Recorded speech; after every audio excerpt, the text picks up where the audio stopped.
Welcome to NFL Daily, where we're not waiting for any stinking tampering period. I'm Gregg Rosenthal. I'm in my garage on a hot Los Angeles March day talking to my friend Nick Shook of the vanquished Cleveland Cavaliers. We're not getting into any NBA today, though, Nick. It's all about Maxx Crosby and all the moves that are leading into the big free agency period that starts with us Monday. Sorry for the low blow to start the show. Yeah, I was going to say, I'll look past that dig right now. We'll just move forward into the news of the weekend, which is the shocker that Maxx Crosby is now headed to the AFC North and the Baltimore Ravens. When you looked at the possibility of a trade, in my mind, the Ravens are always in play because they love to go after vets. They always love to make the big swings with the brand names in pursuit of a ring. But even I was shocked when this came about on Friday. I was shocked too. It got thrown out for a second, I believe, in the studio, and I can't remember if it was me or Patrick who just said, like, that's not really what the Ravens normally do, and yet they did it. So yes, we saw the Crosby trade. I'm up at Indian Wells, the tennis tournament, Friday night. I'm like, ooh, the moves are starting to happen. I want to start taping.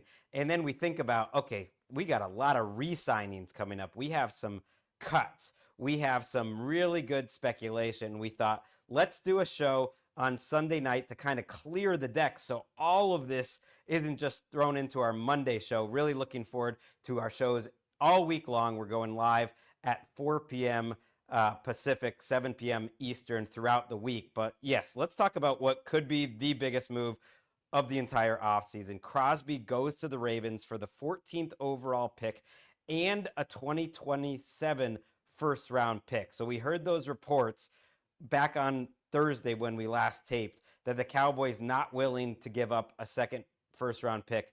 Reportedly, the Jaguars were also in on this. That's very interesting to me, the teams that were in. And then some of the reporting that we saw on ESPN was the Cowboys, tried to make them sound disciplined. They would not go to a second first, but they were willing to give up another player and a second, which is crazy to me. In the end, even though the Cowboys had the higher pick, it's the Ravens who go over the top. They give up the two first round picks, and there's a lot of ways to talk about this with the Ravens. We're going to get to. I have 20 big moves I want to talk about, 20 big trends, but this is the one we'll really dive into. To me, it is a sign that, like, the way they've been doing things, especially in terms of their pass rush and their defensive line, Shook, isn't working. And Eric DaCosta, maybe sitting there at number 14 overall, looks at this edge class. Ruben Bain's probably going to be off the board by then and thinks, like, who am I getting there? And we have a chance to really push our chips in the table in the middle of Lamar Jackson's prime and do something we haven't done in the past. Like, what do you think it is about maybe this offseason with Jesse Minter coming aboard that made them finally do this type of move? I think that it was the way that they kind of fell apart last season. Like, we can always look back at Lamar's injury and say, well, that contributed to them struggling in the mid portion of the season. But the truth of the matter was that their defense couldn't stop a nosebleed, which was once their hallmark. And it really happened up front with the front four and the front seven. And they couldn't afford to do that again. Not only could they not stop the run, they couldn't consistently generate a pass rush. Then they move off of Odafe Owe at the deadline and that sort of thing. Like, it just kind of got worse and worse. And you could tell that they needed to upgrade it. And I feel like, coming off of a season in which they were so close to winning the division that was just a very mid-division at best, they understand that they still have a franchise quarterback. They still have the makings of a team that should be contending for Super Bowls, not just for their division. And in order to ensure that they can at least be a lot stronger on one portion of the defensive front, they'll do that by making a big deal like this. Because instead of being a team that could draft and develop and just rely on that year after year after year, it feels like the pressure is a little bit more increased, especially after the coaching change. Let's go capitalize with a defensive-minded coach in Jesse Minter. Yeah, so Maxx Crosby is due about $29-30 million guaranteed this year. His salary stays similar over the next couple years, around $29 million, which sounds like a lot of money, but actually for the edge market, he's only fifth or sixth. I'm curious if they're going to do a new deal with Crosby, guaranteeing money further out into the future, or if everyone's happy now, because the idea here is like Baltimore still needs to spend. They're in on Tyler Linderbaum, according to Ian Rappaport. He was just on our air talking about how, they're trying to hold on to Linderbaum. They need help at guard. They need help at wide receiver. We don't know if Nnamdi Madubuike is coming back or not, which to me is a huge part of this equation. You're either getting, like, you could be getting Maxx Crosby and a borderline Pro Bowl defensive tackle, like, added to your roster, or you have a huge hole in the middle. So that's like a big X factor. And I am curious if Crosby like needs more money, wants more money, or if he's just happy. He's coming off a major surgery.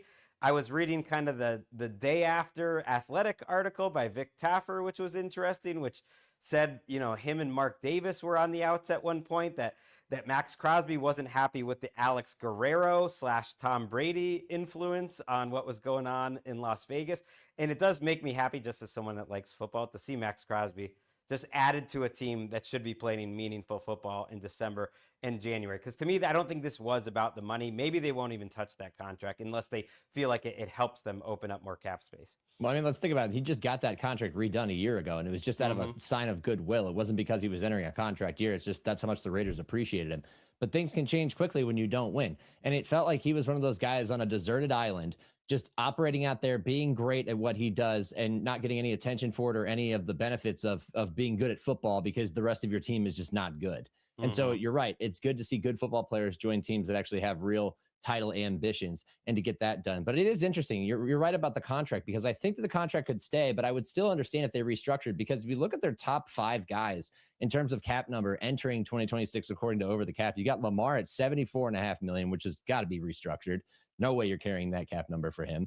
You push some stuff out into the future. Roquan Smith at $32.7 million, Madubuike at $30.9 million, and then Maxx Crosby at $30.6 million. That's a significant combined total. And when it comes to the total of your cap, and if you're going to go improve your roster like you need to, and if you're going to retain your center, you got to move some of that money into the future and create some cap space now. Yeah, we tried to tape this Sunday night on the East Coast to try to get as much as we could before the league year started, but we're not going to be able to get everything. The Ravens will be making moves before the league year starts, which is officially Wednesday. The tampering / negotiating period is Monday. So between now and Wednesday, that Lamar Jackson deal could very well happen. I think he's going to have a new contract that kind of makes him whole and helps the money out. I think we'll find out about Madubuike, but what a move for a team that just had no pass rush. I'm not that worried about the fact that Maxx Crosby is 28, turning 29 years old. I am a little concerned that he never leaves the field in Vegas. So, he has kind of the body in terms of the pounding that he's taken of maybe a guy a year or two older. So I think the Ravens should look to, rotate him a little bit more. But if you look at the numbers in terms of tackles for loss, it's him by a long shot leading the league. And that's in terms of stopping the run. It's him, and it's a big gap, and then it's Myles Garrett. And then he obviously isn't, the sack artist that the very, very top guys get. But in terms of pure pressure, I think it's going to be awesome. I think Jesse Minter is going to take advantage. And I'm just pumped for that to happen. And I think we should do it a little talk about the Raiders side of things. We talked to John Spytek at the NFL Scouting Combine, and he said the right things about Crosby. But I think they're going to be thrilled by this deal to have the 14th overall pick. I know that the fan base is not going to be thrilled, but you look at the 14th overall pick, you look at a first round pick next year, it really does feel like they're getting to do a restart. And I think it was the perfect time for them to get max value, no pun intended. And also, I don't think their fans are going to be mad because they got so much back. No, absolutely. And I think, look, if you're going to turn this team into a winner, 29-year-old Maxx Crosby, which is what he'll be in late August, is not going to help you get there in the long run. It's just not. Just father time will come for him before you're truly in a position to contend. It's much more important for you to get maximum value for him in the form of the draft picks, but it's also you alleviate more cap room to be able to spend elsewhere. Because when fans think about free agency, when the average person just thinks about free agency, they consider, all right, what big fish can we land? What if you took the Patriots approach from last season, in which you spent a ton of that money and spread it across a number of different positions to vastly improve your roster? That's kind of the path that the Raiders need to take. You add in the draft capital, ammunition, and suddenly you're setting up for a potentially transformative offseason if you can nail both of those periods. And if the more capital you have, the more shots you have to do it. And especially in the first round, it's obviously the most valuable, and it's how you can usually jumpstart a turnaround. So yeah, they're probably sad to see Maxx Crosby go, fan favorite, one of those guys that a previous regime had plucked from the draft from Eastern Michigan and seen him become a superstar edge rusher. But sometimes these are the moves you have to make for the greater good of a franchise moving forward. Yeah, my Raiders fan friend, Steve. Your Raiders. Texted me. He's like, you got to be happy with 2 firsts. You got to be happy with 2 firsts. Yeah. And I do love the fact that they have the 1 pick. They have the 14 pick. The problem is they do have too much cap space. $121 million is absolutely outrageous. It's way too much. There's not enough good players to spend it on, but they can go over the top on whoever they want, including potentially Tyler Linderbaum. We're going to get to him in a second. We have a whole section on centers. There was a lot of moves this weekend, and they all seem to revolve around centers. By the way, while we're talking Ravens, Snoop Huntley back with the Ravens, so he will be Lamar Jackson's backup. Got a 2-year contract. Shout out to Snoop Huntley, who was kind of kicking out of, almost falling out of the league, was like a 4th quarterback for the Browns, like signed Twice. late in free agency, was on some practice squads. So I love he played well last year, and it's $11 million. Who knows what the real money is, but I'm sure he got some guaranteed money. So shout out to Snoop Huntley. All right, let's go in order. So I said we have 20 moves to talk about. We're gonna fly through the rest of these. Maxx was the big hitter. Kahlil Mack got the most amount of money though of anyone else left. 1 year, $18 million. So it's a 1-year contract. He returns to the Chargers. Let's just start kind of focusing on him and that move. They had Odafe Owe as a free agent. They had Kahlil Mack as a free agent. So you get one guy back, and our friend Daniel Jeremiah notes how he's really looked at as like a really unique leader for that entire organization. So maybe you pay just a little bit extra to keep him because you value what he does. Is it extra though? Because if you look at his contract history, that's exactly what he's made over the last 3 years. 1 year for $19 million in 2024, 1 year for 18 and 25, 1 year for 18 and 26. The man knows what his price is. He gets older, his value stays the same because of how important he is to the team. This was a pairing that I really hoped stayed together because, Bears fans are all about getting into the pass rushers this offseason, and they need to upgrade there. And what if we reunited with Kahlil Mack? No, stay with the Chargers where you played a pivotal role when you were healthy. That elbow injury early kind of put you off track, but you came back and finished strong. You're clearly still excellent at what you do. This makes the most sense. No need to pack up the home and move elsewhere for a season. Just stay here and try and run it back with what you hope will be a better Chargers team with a healthier offensive line and a higher ceiling. So I was very happy to see them get this done, and at a rate that I think he's still deserving of. Yeah, it's fine. I mean, it's a lot for Mack, who hasn't finished seasons as well as he started them lately, but you get the leadership. I don't think it was necessarily a coincidence timing-wise that the Crosby deal happened and then the Mack deal happens, because Kahlil Mack's old coach is in Baltimore, Jesse Minter, and once they kind of got their big ticket item, that maybe removed like an attractive high price option for Kahlil Mack, and so he stays what's turned into his home. Now, Odafe Owe, I think they're in on him, and they have a lot of free agent spending room, but keep an eye on the Carolina Panthers for Odafe Owe. I'm just throwing that out there. I think the Panthers are one of the teams. Commanders are another one. 49ers, Patriots, that are in on a lot of these guys, and I think are going to be spending near the top of the market, which is where I think Owe will be. But good move for Mack. They have a lot more to do, though. They need defensive tackles. They need offensive linemen. We'll get to all that. Let's talk about some of the veterans, like the potential future Hall of Famers. I mean, you can take the word potential away when you talk Travis Kelce and Kahlil Mack, by the way. By the way, I keep saying by the way.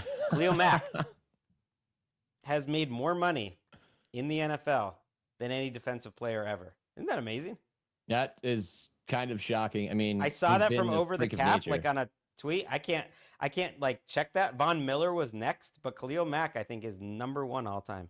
When you think about his career and you think about the journey, like he was a pivotal player for those Raiders teams, the Jack Del Rio Raiders, and then he went to Chicago and was just kind of lost in the abyss while still being a great player. But that was a record-setting contract.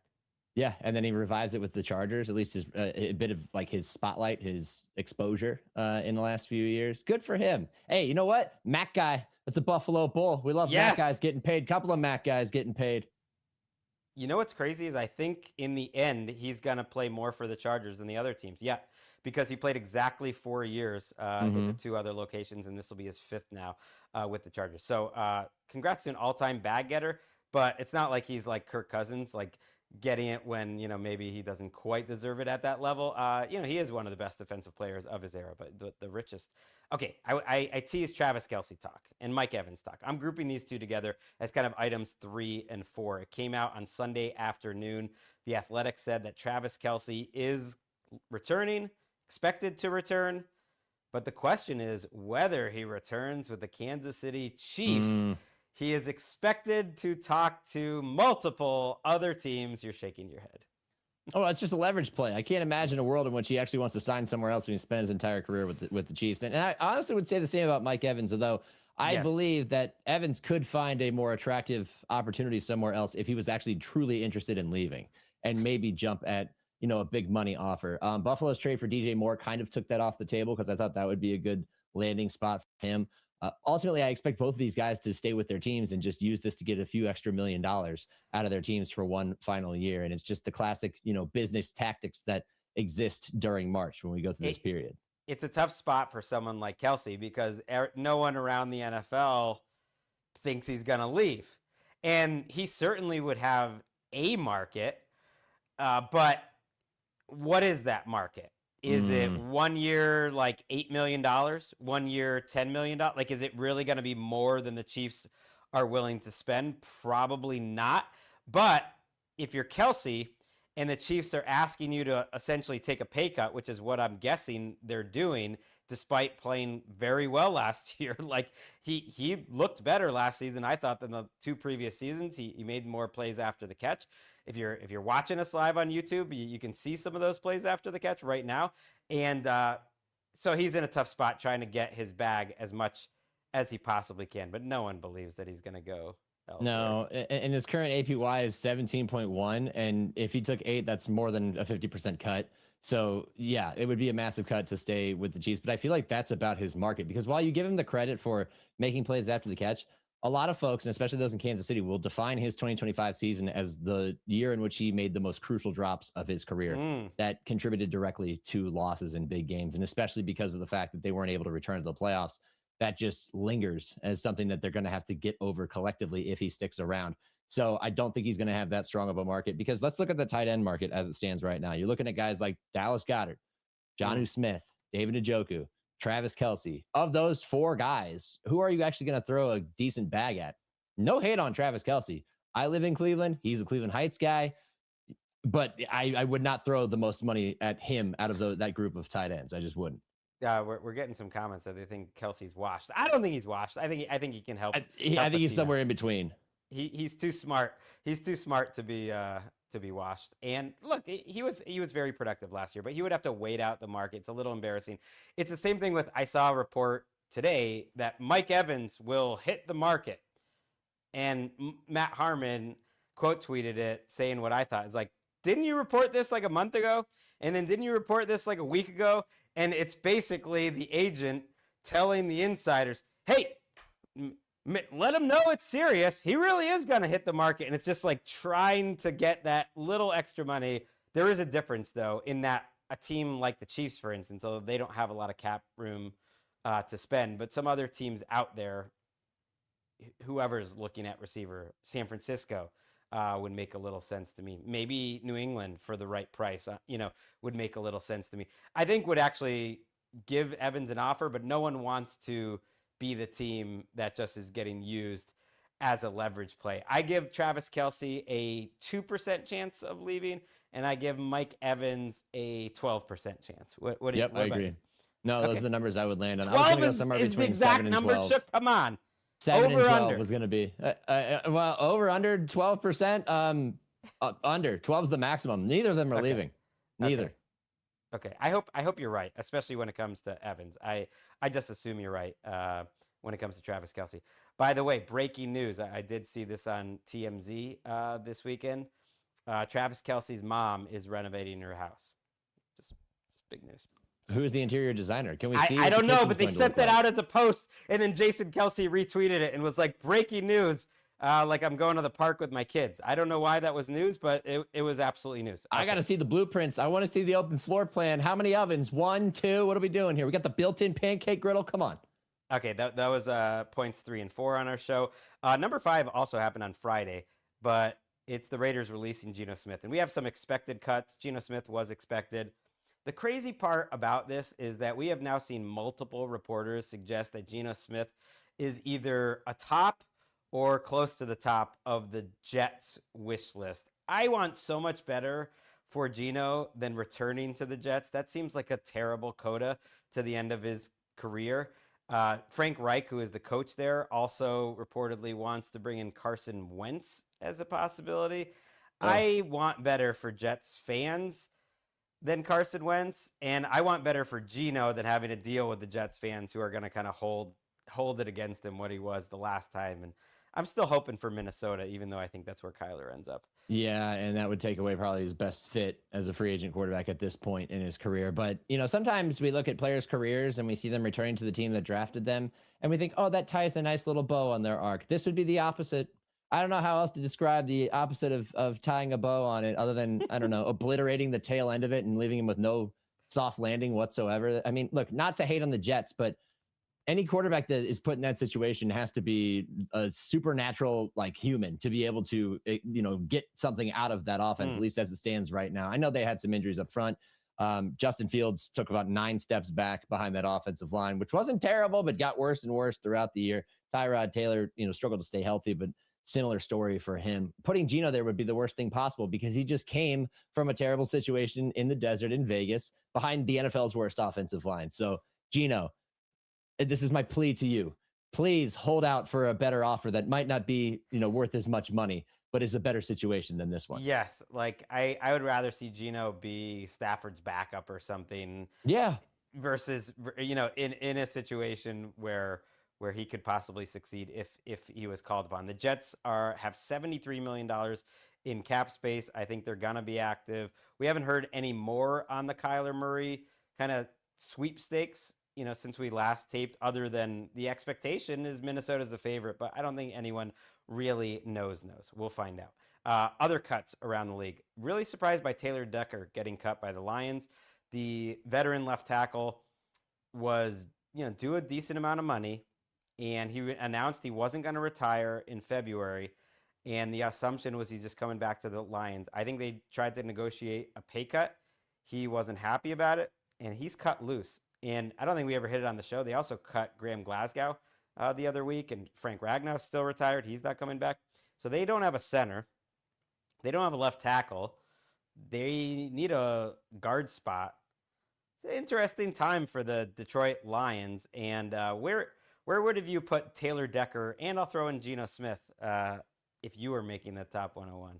These are tough questions for you. Well, that would require some context about who's in the 30s and 40s. Would you put Geno Smith ahead of Kirk Cousins? Yes. And Aaron Rodgers? No, I would put him behind Rodgers and ahead of Kirk. Okay. If that makes sense. I actually put Kirk ahead of Rodgers because I think Rodgers is so tricky to fit into a different system. But I had them all basically in the same tier. They're ranked between 50 and 60. I'm calling that bridge quarterback land. But this is Geno Nation. I'm still standing up for in the right situation, he could be better. We got a comment here that the Lions window has closed. I disagree with that. I don't think the Lions window is closed, but this is a big month for them. Yeah. Look, anytime that what was the story of the 2025 Lions? The offensive line. The injuries that they suffered up front, the fact that Frank Ragnow retired and replacing him didn't go as well as they thought it would, which it's always a risk. Him trying to unretire and failing his physical and then being sent back to retirement against his wishes. And now Taylor Decker leaving. This feels like an emotional move on his part. Like, I'm going to come back and play one more year and you're going to ask me to take a pay cut. All right, I'm out of here. Because then where is your next market? Do you end up with a team that has the same ambitions? Like, I think about teams that need offensive linemen, and I think about the Browns. And would Taylor Decker want to go play for the Browns over the Lions? Because I wouldn't if I was Taylor Decker. So I think if you weigh the priorities, apparently it must have been, offensive enough for him to be like, you know what, screw it. I want to leave entirely. And now he's out there. The idea, though, of investing in a guy who's probably only going to play one more year, it's got to be with a team that really desperately just needs a veteran to fill that last spot on their offensive line. And I put him in my top 100, though, because there's no tackles out there No, he's definitely in the top 100, but I'm thinking like, does he end up in Chicago? Because like they have questions to answer on their offensive line. Oh, that actually does make a lot of sense because it's just a 1-year option they really need with Trujillo coming off an injury. This is what Lions correspondent Kevin Patra said about how Taylor Decker played last year. Serviceable. He missed more blocks than we'd seen in the past few years. I think injuries really restricted him a lot. Like he looked like a guy who knew where to be and what was coming, but couldn't always get there. Average with the arrow pointed down, not where you want to be in life. Where I feel like I am, average with the arrow pointed. You know down. That's a lie. Let's Go Packers says Jahmyr Gibbs' stats are going to plummet as they pass more and become one-dimensional. Let's give them the next couple weeks because the Lions actually have very little flexibility financially, at least on paper. But Brad Holmes has done a great job overall. I'll grade them at the end. I don't want to be premature. But yeah, I don't want to be a doomsday guy either, but I think there is some validity in the comment about Jahmyr Gibbs. I actually talked to him at the Pro Bowl in San Francisco and basically was going to ask him about the new offense and heard him just quickly like reject the premise of it by being like, I haven't been there yet. I don't know what it's going to look like because I haven't been in the building yet. So then I was like, all right, well, can we be honest for a second? We know your offensive line struggled last year and how it hurt your numbers. And he basically acknowledged that. He was like, yeah, I mean, they had injuries up front and it kind of hurt our entire offense and took away a lot of our running game, which was the basis of our offense. So this is going to be the number one priority for this team, not to mention the fact that they need to find an edge rusher to pair with Aiden Hutchinson. They could use some more defensive, reinforcements. It's going to be a pivotal offseason for them. It really is. It's crazy how quickly things can change, but this is the way the NFL is with attrition, with roster turnover, falling short of the mark 1 year. Suddenly you lose a couple of key guys up front and the trenches get a little weaker and things get a little unstable. So I hope that Brad Holmes comes through for the betterment of the Detroit Lions fan base. The trenches are looking rough, but they have a lot of great players still on that team, including Penei Sewell, by the way, and Aiden Hutchinson. So I'm not pushing the panic button yet. Here's what I'm going to do, though, is test Nick Shook and our producer, Eric Roberts, with a little breaking news. As we're taping this, the Rams have signed Trent McDuffie to a 4-year, $124 million contract extension. Look, we already hit the trade at length on the show. This is part 2 of the trade, getting him locked in long-term. $100 million guaranteed, reportedly, for Trent McDuffie. Now, it says highest paid cornerback in NFL history, says $100 million guaranteed. I hate to say it when it comes to these insiders. I can't trust it until I actually see the contract come up. But it's not shocking because to me, he's a top 10 cornerback. And generally, if you're in the top 10 at your position, you kind of become the highest paid player when you're up. So it sounds crazy, but what that tells me probably is, it's guaranteed money into through 3 years. So of course, Trent McDuffie is going to be on this team for 3-4 years. He's 25 years old.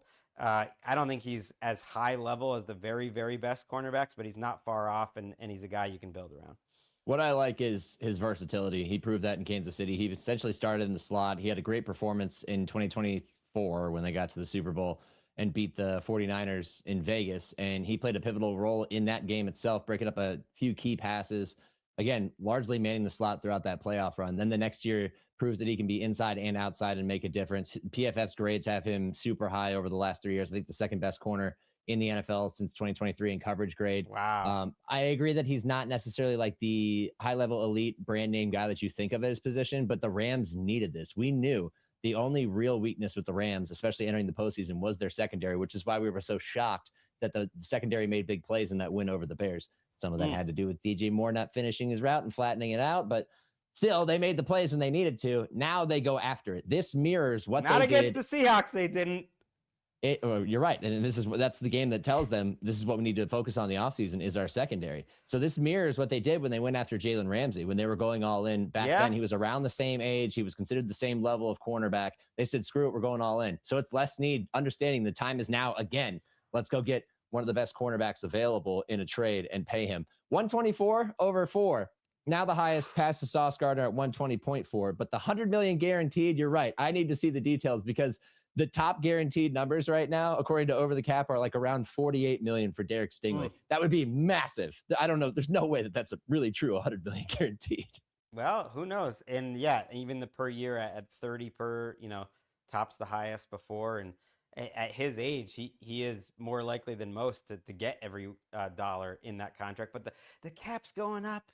You can always massage it. And yes, the Rams are trying to win the Super Bowl. And I like what Jordan Rodriguez said on our show a couple days ago. Like, look, it's not a position they've drafted well. So if that's a position you need to overpay a little bit in a trade slash contract, yeah, F them picks and give the money to McDuffie. By the way, I put Eric on the spot. He had that graphic up in 4.21 seconds. That was faster than the fastest 40 at the combine, getting the Trent McDuffie graphic up despite not knowing that it was coming. Now I'm really throwing another curveball here because we're going to hit point number 14 on the rundown since it was the Rams anyways. Quickly, in the secondary, Cam Curl got a big contract, $39 million over 3 years from the Rams. They also brought back Tyler Higbee for $8 million over 2 years. I don't think we need to go on much about that, but Cam Curl was a guy that was in my top 60 overall free agents, one of the top safeties available. And a lot of people thought, oh, when they bring Quentin Lake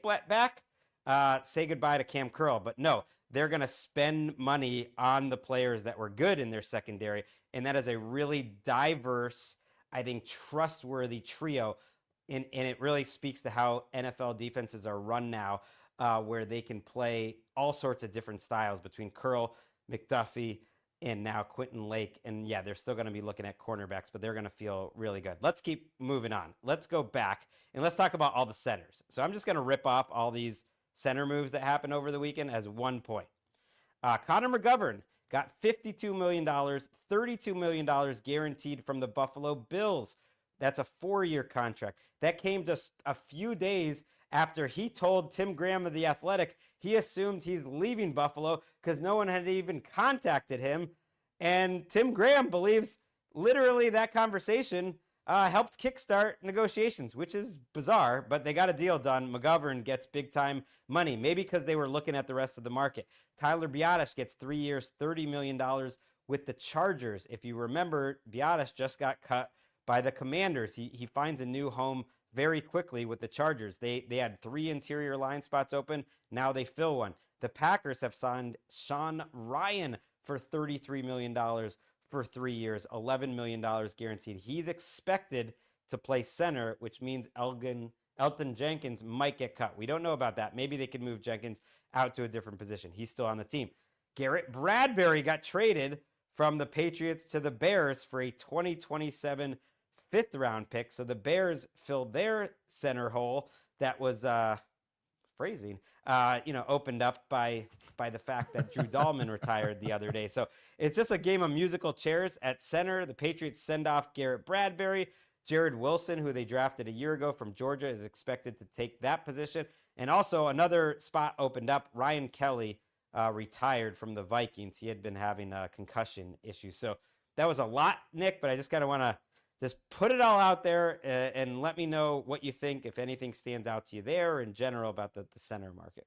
I thought Biadasz's landing on the free agent market was mildly surprising, and it felt like he wasn't going to be out there for very long. Good that he kind of got the early head start in a center market that has suddenly become, fast and furious. Usually isn't this active, but is this offseason. So good to see him land with the Chargers, a team that obviously understands the importance of offensive line strength, given that they haven't been able to produce it over the last few years. And luckily their quarterback still has all of his limbs. As for the Patriots trade with the Bears, very funny how this construction of this Patriots team has already evolved from year 1 to year 2, where they went and got some of the vets that they thought could plug holes. And then now that they finished that first season, they're like, all right, you're out, Stephon Diggs. Bradbury, you're traded. Wilson's going to move over to center. The succession plan completely, in place and active. And the Bears get an answer after a surprise retirement from Drew Dahlman. I know that Bears fans, I am very close with a few of them. They have been panicking all week since he announced his retirement. And so it's nice to get that done before the start of free agency as well. And Bradbury, a guy with a ton of experience, and did a good job as the veteran leader, the pivot of the Patriots this year. An offensive line that was very diverse, being so young on the left, so experienced on the right. Didn't play the best in the Super Bowl, but I think Bradbury overall deserves this next opportunity. We'll see how he does in Chicago. I don't know. Bears fans watched a lot of those Vikings games in division when Bradbury was struggling. It's a little bit of a buyer beware with Biotish at that salary that the Commanders were willing to get off of him. A little high, yeah. And also a little buyer beware for the Bears that the Patriots were willing to get off him. It's not like his contract was that much, but they only gave up a 5th-round pick. To me, they might bring in competition for Garrett Bradbury. They might draft someone. They might add another free agent. But yeah, it should make Bears fans feel a little bit better that they have an option that knows how to play. But yeah, there was a lot of like protection issues with the Commanders in terms of communication. Was that on Biotish? I don't really know. McGovern getting that big of a deal, yeah, kind of eliminated him from, possibly going elsewhere. But man, the Bills, who we're going to get to in a second, they had to make a lot of cuts, and they still don't have any cap space right now. Like, and they just paid all that money to McGovern. I'm kind of wondering, like, what else is going to happen here? We know they're not going to be in on Tyler Linderbaum. That's it. I think this is the spot while we're talking centers to talk Linderbaum. Ian reported that the Ravens are, trying to keep Linderbaum, but the Commanders, who just cut Biotish, and the Raiders were the two teams that he mentioned could be willing to pay big time money for Tyler Linderbaum. Now, another outlet, I believe it was ESPN, had the Titans and the Giants in on Linderbaum earlier in the weekend. And so Linderbaum is going to get huge money. Legal tampering starts at noon Eastern on Monday, and I think he could be one of the first people signed, and I have no idea where he's going. But it is very interesting to me to see the teams that are out there. And if the Raiders just wanted to give Tyler Linderbaum like $27-28 million a year tackle type money, they could do it. Like Mark Davis would do it. They could just make the money absolutely crazy. It would make the PA happy too, because it would launch the center market into the stratosphere. But it's funny because 3 of those 4 teams that were mentioned as being in on him, outside of the Ravens, of course, are 3 of the 4 teams with the most cap space at this point as we enter the new league year. Raiders at 121 million, Titans at 92 million, Commanders at 87 million. So they will have the money to throw if they really want him. And a bidding war, I believe, will ensue. And it's going to be one of the fun storylines to track as the new league year opens up. Yeah, I'm really looking forward to seeing who goes crazy. But I think these teams that you keep seeing mentioned, we just said a few of them: Raiders, Commanders, Titans. I think Giants are going to be very active. Patriots. Those are some of the teams that I expect to go crazy. One thing I also thought about with McDuffie, it's probably an extension. So the average per year looks a little misleading because you're not counting the year that was already on the contract. And they fudge around with these money. We see you, agents and insiders at times. All right, let's talk about a few dudes staying put. TJ Hawkinson took a $5 million pay cut to stay with the Vikings, and James Conner is back with the Cardinals on a revised contract. Usually that means a pay cut for him as well. Hawkinson will now become a free agent after the 2026 season. Any thoughts on Conner or Hawkinson staying with their teams? Hawkinson making the necessary sacrifice that the Vikings front office probably begged him to do to stay there. And he probably wanted to stay there. I think that it's been a good home for him since he was traded there, despite their instability at quarterback over the last year or so. And it makes a lot of sense. However, Conner is an essential piece to whatever the Cardinals are going to be under Mike LaFleur, because this is all he was. Like, he was their offense in Arizona. Like, once he got hurt last year, their offense took a nosedive, and then Kyler gets hurt. He ends up getting soft bench for Jacoby. Over the last 3 years, the story with the Cardinals was, did James Conner have a good game? Did he run for close to 100 yards? Then they may have won. Did he have a bad game? They definitely lost. So keeping him there makes sense. And coming off of the injury, that also explains why the contract is revised. But they have money to spend. So interesting, I think, negotiation there between the two, and that, like, running back coming off of an injury, kind of at that point in his career age-wise where you can't justify paying him the same amount. He does it out of, a move of good faith. They do it because they know he's so important, but they also preserve the ability to add elsewhere because they know they have a lot of holes that they need to fill. So good on them. We got a question asking to say something nice about the Cardinals. They need hope. Look, Malik Willis could be your quarterback in less than 24 hours. That would give me personally a lot of hope. It would also give me a point in our free agency matchmaker game that I'm hoping to win. I think Malik Willis might happen. And just kind of as a something to remember if you're watching like a pay cut or a revised contract at this time of year. The team ultimately is saying, we will cut you. It's up to you. They're negotiating that, and Exactly. it helps the agent and the player, TJ Hawkinson, look like they got to win that. Well, the contract's shortened now. I'll become a free agent after next year. Well, you would have been a free agent in a day if you didn't accept the pay cut. But ultimately, Hawkinson decided the money I'm going to get there, which is still, I think, probably going to be pretty good, like $12 million is probably better than I could do on the open market, and I'm comfortable here, and that ultimately the team was ready to move on. The Eagles are not ready to move on from Jordan Davis. He gets $65 million guaranteed on a 3-year, $78 million extension. It's a 4-year total deal, and I find that really interesting in the context of the ESPN report that some teams have called about Jalen Carter. I threw that out there in the middle of February. I was like, I wonder if the Eagles would ever think about trading Jalen Carter. So if you're looking for like a stunner of a deal in the next week, that would be one potential one. The Eagles also reportedly are talking about possibly trading for Jonathan Grenard and are doing their best to keep Jalen Phillips. So I think they're going to spend at edge. We just kind of have to find out if it's Phillips or Grenard. It's a lot there that I just served up for you, but a very cool development arc for Jordan Davis improving in his career. Yeah, and it lands him, I think, in the top 2 in APY at his position. Wow. He'll make more than Milton Williams. Actually, I think that's the same as Milton Williams. What, 26 a year? Was that 52 mental math, 78? Yeah, that's the equal to what Milton Williams got paid by the Patriots last year. I know the Eagles, between the two, would rather pay Jordan Davis than Milton Williams, so it makes sense. He has improved. After he dropped that weight last offseason, he became a more agile player. He was always very explosive and kind of a freak of nature athletically, but he became a more effective and more agile player. Instead of just being a gap plugger, he could also make a bigger difference as a rusher and as somebody who could move from gap to gap, which was big for him in his development. And that's why how about a touchdown scorer with that return against the Rams? That boy was moving. Look how svelte he looks because he lost all that weight. He felt lighter on his feet, and now his pockets are going to feel heavier in a good way. Grenard makes a ton of sense. They got to keep Jalen Phillips. That trade for him, they bought low at the deadline, and he was so effective for them. He reinstated some presence of an edge rusher that they lacked since Hassan Reddick's final days there, because we know what they tried to do with Bryce Huff didn't work out. I think they have to find a way to retain him because he's still relatively young, even though he has had a lot of injuries. And Grenard, one of my favorite players over the last 4 years. He was really effective for an just complete afterthought of a Texans team. And then he goes to Minnesota. They swap basically Grenard for Hunter. Both play really well. Grenard would make a ton of sense for the Eagles and would be a textbook Howie Roseman move.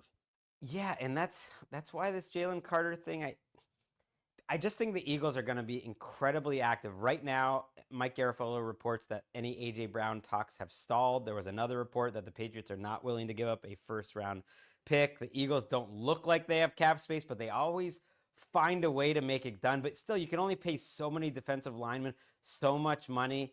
And if we're hearing that teams have called about Jalen Carter, they could get a haul while also possibly, getting a free agent edge along with Dave. Just something to watch over the next few days. No point in speculating too much because we're going to find out most of what's going to happen this offseason is going to happen in the next 72 hours or so. You mentioned Danielle Hunter. He got a 1-year extension by the Texans.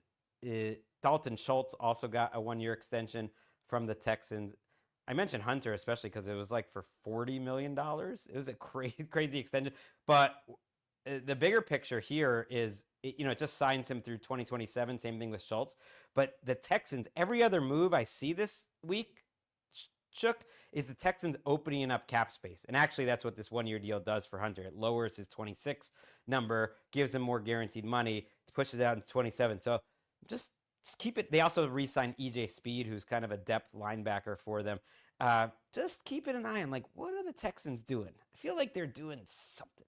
They're up to something. Yeah, well, I mean, they reached the divisional round again and lost again, and they understand how close they are. If they could get consistent quarterback play, they'd probably be another step ahead, or an offensive line that was not as bad as 2 years ago, by the way, folks. Everyone talking about how they've just been terrible. Sack numbers wise, they cut it in half from 2024 to 2025. They are slowly getting better, marginally speaking. But yeah, I mean, Caserio, wheeling and dealing. That number, by the way, for 2027 for Danielle Hunter, $45 million. Right. 30.2 in guaranteed salary. I don't think he'll be in Houston in 2027. Wait, you said it's guaranteed though in 27. 30.2 Is that right? guaranteed in 27, but I bet you that's a new league year deadline to become guaranteed. Okay. I don't know, man. He is one of those players. Talk about all-time bag getters. He is that dude, and to get that much guaranteed salary in 27, he probably is making that money, which is a crazy bet on one of as John Gruden pointed out once on Monday Night Football, awkwardly, the best bodies in the NFL. He said if he could have one body, I always remember this, that's how long Hunter's been in the league, that John Gruden was announcing Monday Night Football. He would want to have Danielle Hunter's body. And yeah, one of the best paid players of his generation too, Danielle Hunter, keeping it going. I think Will Anderson will get a long-term contract this offseason too. I mentioned the Bills making some cuts earlier. This happened back on Friday, but I did want to note Taylor Rapp, Curtis Samuel, and then Teron Johnson out, the slot corner. Just an indication that it's got to be different. I was surprised to see Teron Johnson, who I think will have a market as a slot cornerback, but just like, okay, if there ever was a Sean McDermott guy, Teron Johnson is that guy, and we're getting rid of some of the Sean McDermott guys. Yeah, and they're currently looking at a cap deficit that they have to get out of. So you're going to see some of these moves. You're going to see restructures, because this is another team that, got to the divisional round, had Super Bowl ambitions. This was supposed to be the year. No Chiefs, no Ravens in the playoffs. And now with a new head coach, but the same pressure to deliver, you got to find a way to retool this roster. And I think about some of these guys on the defensive side, like a Taylor Rapp. I don't think that people were very fond of him in Buffalo with the way that he performed. Not that he had a terrible season, but I just don't think that they were super fond of him and his presence in that secondary. So sometimes this is what you have to do to get better. And I know, for them, but they have to clear the cap Teron space. Johnson, Bills fans, if you're watching, hit us up. I thought he was still solid. I know he's had some injuries. He is 30, maybe just doesn't fit the scheme, and it does show that the cap is real. By the way, one of the dumbest comments I've ever seen in my life right now said the Eagles only have one real championship. I don't even know what that means. They beat the GOAT, Tom Brady, in one of the best games he's ever had, 500 yards or something preposterous. And then they beat the crap out of one of the other GOATs, Patrick Mahomes. How are those not as real as it gets? Yeah, I don't understand that. That Super Bowl Cowboys in New fan. Orleans was incredibly dominant and lopsided. Those are two very real rings. This Almost is why three. they say don't read the in comments. Arizona. They say don't read the comments. Another guy that snuck into my top 50 once we got some of these signings and tags was Justin Strnad. And I knew, influenced by Ollie Connolly, I was a little higher on him than probably consensus. An edge linebacker who can rush the passer, an inside linebacker, but who can rush the quarterback. And the Broncos agreed that he's an important piece for them. He is staying off the market, $13 million over 3 years, $10 million guaranteed, you would assume, in the next 2 years. So a good bit of business for him, kind of a journeyman type who gets the most money of his career. And I did the math, Shook. From my original top 50, 8 are off the board. That's it so far. So that's from re-signings and tags. So for the most part, I think we're going to have a lot of like the big name players changing teams in the next 48 hours. Yeah, you're right. That means we're going to get an active Monday, Tuesday, Wednesday this week for sure. I also think about one of my most loyal Twitch viewers is a Broncos fan, and he jumped in there on Friday and was like, we got to keep Strnad. We got to keep Singleton. Like, these are guys that just define the Broncos defense. So to see him get paid was nice. He really earned it. Makes you wonder. Alex Singleton is a free agent there, and so you don't know if he's going to come back. Did not crack my 101, but a solid player who's played a lot for them. Another trade or another move over the weekend. Zaire Franklin is going to the Packers. He's a linebacker who's been with the Colts for a while. He's going to Green Bay for defensive tackle Colby Wooden. Kind of a sign Quay Walker is on his way out, I think, in Green Bay. Zaire Franklin actually has a decent contract that they are taking as part of this deal. Colby Wooden, more of a younger, defensive tackle prospect for the Colts. What did you think about that move for Green Bay? I thought it was interesting that they're resupplying their linebacking core, because I feel maybe I'm in the minority here, but I've liked Quay Walker a decent amount, but he's also made some boneheaded plays in his career. Athletic guy that could definitely fill a lot of the job that they need filled at that position. But you think about Edge Cooper, being lined up alongside him and the other studs that they have. It kind of makes more sense.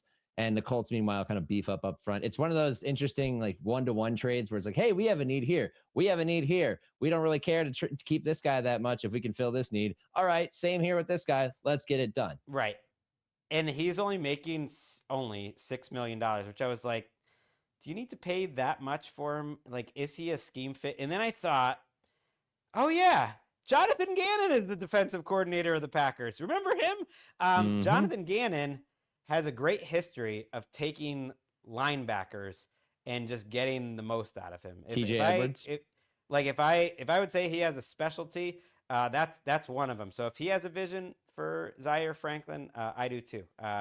He helped, many linebackers over the years. So let's make it happen. I mentioned the Rams earlier.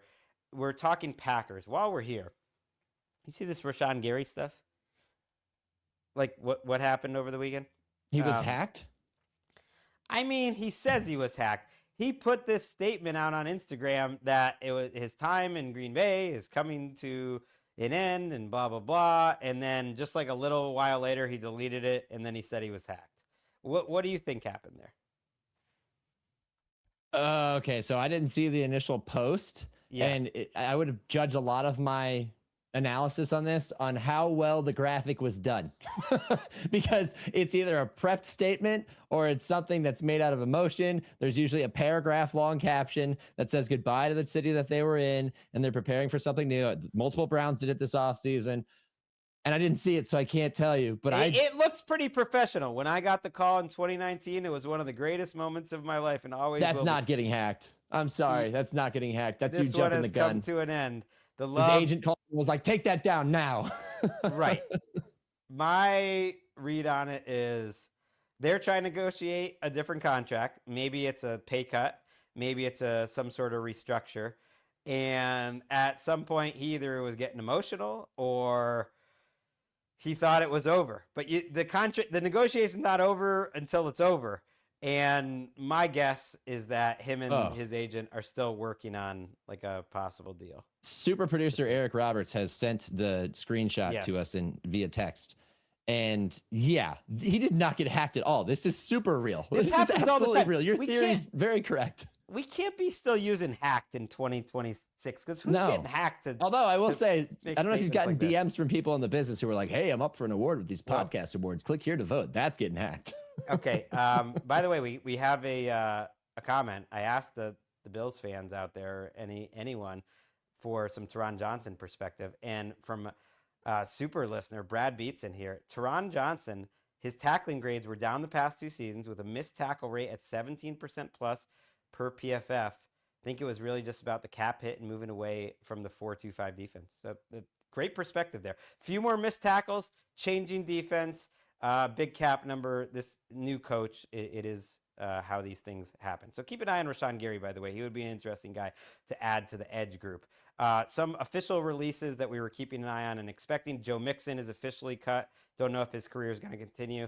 Marshawn Lattimore was officially cut. It's crazy, but with his injuries, I'm not totally sure his career is going to continue. Tremaine Edmonds, a linebacker for the Bills, his career will absolutely continue. He will have a market, but they did not find a trade for him at a big salary number, and so he is now hitting free agency. We have kicker news, Shook. Chad Ryland staying with the Cardinals. The Colts re-signed Blake Grupe, and then one of the wildest bits of news of the entire offseason. Eddie Pinheiro got $10 million guaranteed. I need to see the fine print if that's true.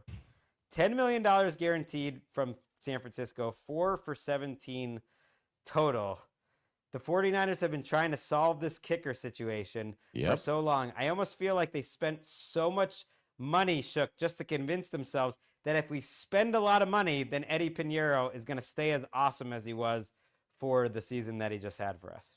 Look, they started last year with Jake Moody. It didn't work out. They ended up with Eddie Pinheiro, and it worked out remarkably well. Incredible. He was what, 28 of 29? He barely missed the kick, but it was 1 year, and Eddie Pinheiro's had a long career. Yeah. And over the course of his career, he's hit 89.7% of his field goals. So, yeah, he's not rock solid, but he was also the guy that began his career in the Windy City of Chicago, spent a few years in Carolina. Look, you spent a draft pick on Jake Moody and it never worked out. You gave him time to figure it out and it didn't work out. Then you got this veteran who came in. You're rewarding him and you're also trying to confirm your bias toward him by spending this much money and hoping it works out. And they're far from the first team to do this. The Browns did it with Dustin Hopkins like 2 years ago and ended up with Andre Schmidt to start this year. So I think it happens more often than we realize, but hopefully it works out for them because he was good this year. Some other odds and ends before we get out of here and kind of start looking ahead to Monday. The Dolphins released their kicker, Jason Sanders, and their fullback, Alec Ingold. So if you want a fullback, that's a good one on the market. Traylon Burks is back with the Commanders for like a contract up to $400 million.